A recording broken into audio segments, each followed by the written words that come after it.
Hey, this is Tara with Physician's Choice Wellness. We want to welcome you to our program. This is the start of an amazing weight loss journey, and you're the star. So here we go. First of all, we want to make sure that you've familiarized yourself with our online store at healthylifestyleweightloss.com. Have you logged in and placed an order? If you need any assistance with this, feel free to give us a call. We'd love to walk you through it. Also, you should have had your first recheck scheduled for the VLCP plan. That would be in 4 weeks, and for the LCP plan in about 8 weeks. We also hope we've taken your before picture and that you've gotten your body comp test done. If you're not sure if those things have been done, be sure to let us know right away. We also want to tell you about some of the housekeeping items or paper shuffling that you'll experience. You always want to pick up an encounter form when you arrive at PCW. You're going to write your name, your date of service would be today's date, and then put your birth date on there as well. You're going to turn that form into the clinical assistance basket and have a seat until they call your name. Be sure to use this time to ask questions. Get to know other people in your class as well. Hold on to the yellow copy. It should be in your bag at the end of your visit for your records or in case you happen to self-submit your claims to insurance. And if you want to talk to one of the counselors or coaches that are around, be sure to write their name across the top of the encounter form so that we can make sure we touch base with you before you leave. Some of the common side effects, especially on our VLCP plan, could be lightheaded, dizziness, constipation, fatigue, cold sensitivity, headaches, leg cramps, bad breath. All of this has been gone over with you, but we want to remind you if you encounter any of these side effects, you can let us know for sure. One of the ways to avoid a lot of them, specifically constipation, headaches, and leg cramps, is to make sure you're drinking plenty of water. When it comes to exercise, if you were exercising prior to PCW, we say continue with that current regimen. Maybe dial back on the intensity just a little bit for the first week or two. Pay special attention to how you feel, though, while you're working out, and be sure to stop if you get lightheaded or dizzy. And this is just another note to make sure that you're hydrating. It's important.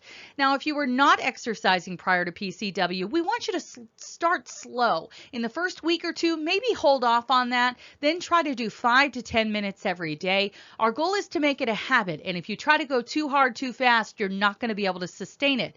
After a few weeks, continue to add some more time until you build up to at least 30 minutes a day. Speak to a coach if you need more details.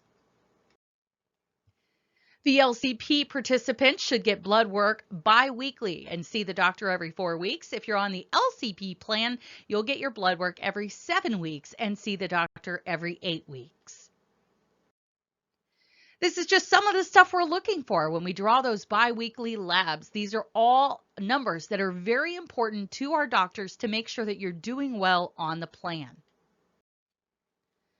Medical compliance is an absolute necessity of our program, and it's just as important as losing weight safely as it is to lose it quickly. And so we've got to make sure that you're doing well. If you're getting labs drawn from an outside clinic or an outside source, make sure that you bring those lab results in during your clinic and class time or have them faxed to us so that we can review them. When you go into the clinic room, you'll be called back by name. You'll get your weight taken, your blood pressure done. You'll also have an opportunity to discuss any side effects of the program that you're experiencing. We'll get your labs if needed, and then make sure that we know if there's any med changes as far as since you started the program. Hand in your blood glucose log if you're diabetic, and remember, there is never a dumb question for our clinicians. Water is an essential part of our plan. It's the most important thing you can do for yourself while trying to lose weight with Physician's Choice Wellness.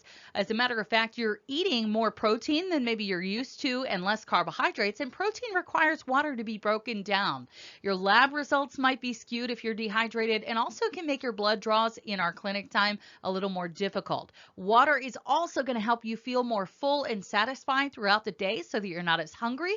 And also, if you haven't determined exactly how much water you want to set as your goal for each day, we recommend one of two methods. Either set your sights on drinking half of your body weight in ounces per day. So for example, if you weigh 200 pounds or 300 pounds, you're going to want to drink 100 or 150 ounces of water. Or you can just set your goal as a gallon a day. That's a great number for a lot of people. Your goal should definitely be to make sure half of your total fluid intake for the day should be strictly from water. So don't count your coffee, tea, soda, and other beverages as well as your water intake.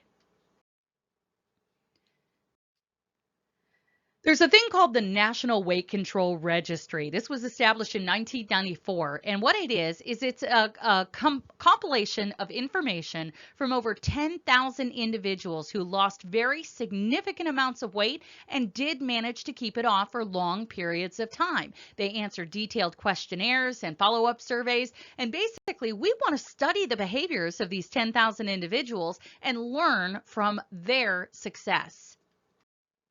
Here are the core behaviors that were reported by researchers to be of top importance when it comes to successful weight maintenance. Consider these skills mandatory.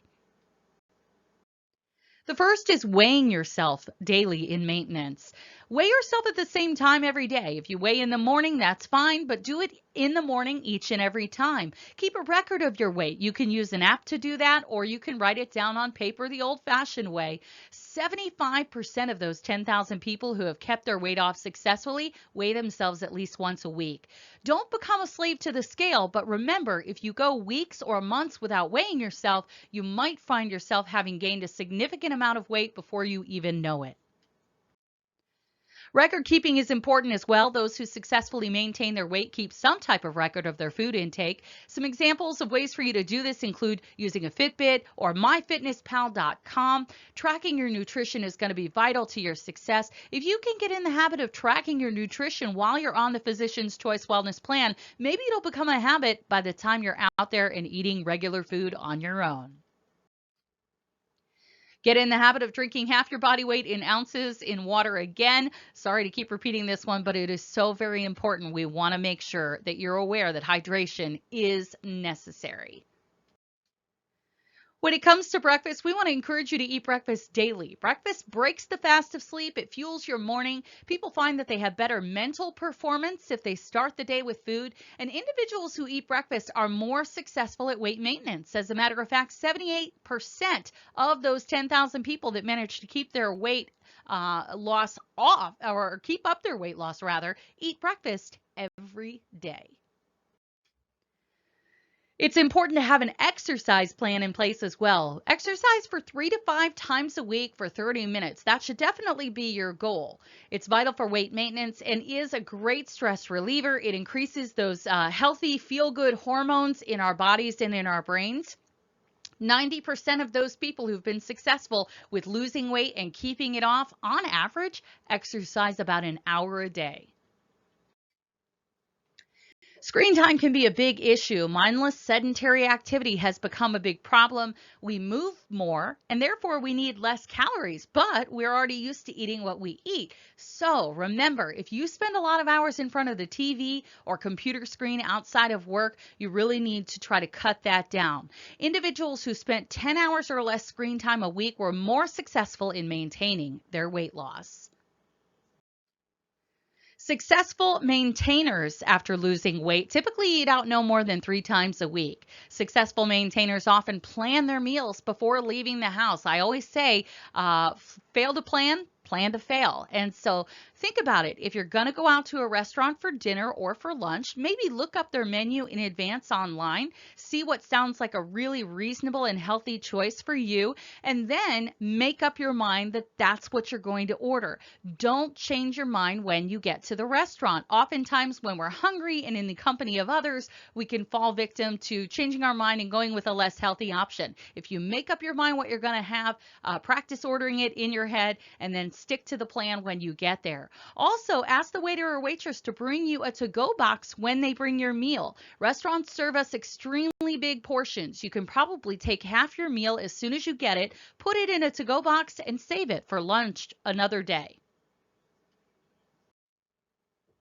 Research has shown that the link between obesity and sleep is strong. Be sure to schedule an average of 7 to 8 hours of sleep every night when possible. Develop a support plan. Take a look at who you surround yourself with and who's your main support. If you've got friends that you hang out with and it seems like everything you do revolves around food, well, I would suggest one of two things. Either you're going to want to find some new friends with healthy habits, or you're going to be the positive change and maybe influence those friends to come out and do other activities with you that don't revolve around food.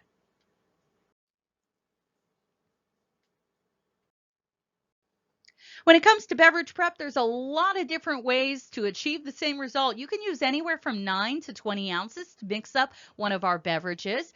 A blender bottle works best to mix and make sure all those powder bits get mixed up and dissolved well. But you can also blend it in a blender with ice. A lot of people like to make it nice and thick like a milkshake.